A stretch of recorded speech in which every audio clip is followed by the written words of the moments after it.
Chapter 6. Operation Second Coming. A major meeting is set to take place in a lavish oak-paneled boardroom atop a skyscraper, a room with a design that is intimidating and meticulously deliberate, designed to whisper power rather than shout it. A grand mahogany table stretches the length of the room, polished to a mirror shine. The walls are adorned with symbols of financial and political domination, geometric patterns, faint Freemasonic sigils embedded into the wood. A crystal chandelier hangs above the center of the table, refracting light that casts an ominous glow. Cigars burned faintly in ashtrays. The air was thick with calculated malice. Seated at the head of the table is Chairman Rutherford Sewickly, his sharply tailored suit a reflection of his ego. His deep-set eyes hide decades of scheming, and his British accent, clipped and cold, reverberates with authority. Next to him is Bradford Cohen, equally suave but with an unnerving calmness, the precision of his thoughts reflecting in every measured word. Across from them, General Ralph Berg fidgets slightly, a man of action in a room of manipulators. As the meeting began, Sewickly leaned forward. His presence filled the room with quiet menace. Sewickly opened the meeting, his voice icy and deliberate. Gentlemen, time is a luxury we cannot afford to squander today. The collapse of the United States and Europe is, as you are all aware, imminent. Years of careful destabilization politically, economically, culturally, and yet there are unforeseen hurdles. Cohen glanced at a folder in front of him. Yes, sir. It seems two rather unpleasant flies have landed in our ointment. These insubordinate Pentagon officers, Zeke, Haywood, and Amma Enki, have defied protocol. Sewickly sharply snapped back. Defiance is a language I do not speak. General Berg, the newest member of the Old World Order, leaned in, his voice gruff but firm. Chairman, permit me to clean up this mess. I'll make sure they fall in line.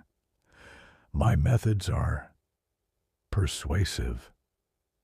Cohen cut in smoothly. And what will happen, General, should they refuse to comply? The general smirked slightly with a shrug. Compliance is the likeliest path, Vice Chairman. But if the worst comes to pass, I'll eliminate them myself. Sewickly fixed Berg with an icy stare, his tone turning dangerously threatening. See to it that their obedience is swift, General, but mark my words, if they remain a thorn in my side, you will lose your precious seat at this table. And believe me, you won't walk away alive. Sewickly paused dramatically as beads of sweat rolled down the general's forehead. Then he makes his threat much clearer.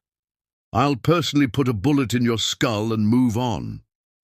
General Berg stiffened, nodded mutely in understanding. The tension in the room thickened until Sewickly relaxed slightly. Sewickly continued speaking, coldly and meticulously. Now, gentlemen, on to more productive matters. We've squeezed every ounce of wealth and power we can from the United States and Europe. They are husks now, ripe for their final collapse. But this... Sewickly dramatically pauses. Requires precision. Cohen added, A controlled implosion. Precisely, Sewickly replied. The economic and political engines must crumble simultaneously. Humanity is conditioned to cling to false hope, but strip them of their illusions, and they will beg for salvation. Which brings us to the agenda of our esteemed guests. At his cue, the double doors of the boardroom swung open. A group of 6 men enters, their attire immediately marking them as Orthodox and Hasidic Jews. Their hats, long coats, and side curls contrasted sharply with the modern suits in the room, yet their presence was commanding. They are known as the Secret Order of Moses, the occult power behind the Old World Order. At their head is Rabbi Yaakov Stein, a man with piercing eyes that seem to see through to a person's soul. Sewickly stood slightly in his chair as a gesture of acknowledgement. Gentlemen, you grace us with your presence. Members of the order, I present Rabbi Yakov Stein. Rabbi, the floor is yours. Rabbi Stein nodded, his voice calm, yet carrying ancient authority. Thank you, Chairman Sewickly. It is, as always, a pleasure to consult with the old world order. For centuries, our influence has worked in harmony. We have provided the tools, esoteric knowledge, psychological control, and the divine stories that bind societies together. The rabbi began pacing. His calm voice carried an almost hypnotic quality. He continued, The Abrahamic religions, the synagogues, the churches, the mosques, our greatest psychological weapons, the Torah, the Bible, the Quran, these tools have kept the Goyim under our control. They are chains, forged from faith, belief, and fear. For centuries, they have distracted the masses from seeing the broader truth. Cohen said with a calculating smirk. Brilliant, Rabbi. And now the next stage. Rabbi Stein stopped mid-step, lowering his voice. The time is ripe. Now we align our puppets. Your president in America, Chairman. He will initiate a military draft. Across the West, all men aged 18 to 44 will be conscripted to war, ostensibly to protect freedom and democracy, or whatever their naive hearts cling to these days. The true objective, The rabbi paused with a glint in his eyes. is the total conquest of the Middle East. And once that is accomplished, Cohen asked with intrigue. Rabbi Stein answers, We establish undisputed control over the trade routes of Europe, Asia, and Africa. Wars will leave the masses exhausted, disillusioned, and weak, and this weakness will pave the road for our long-awaited goal, the crowning of Messiah, son of David, as the sole world ruler. Sewickly leaned forward, with cold interest lighting up his face. And resistance? Resistance will be dealt with swiftly. The rabbi replied with a cold and emotionless tone.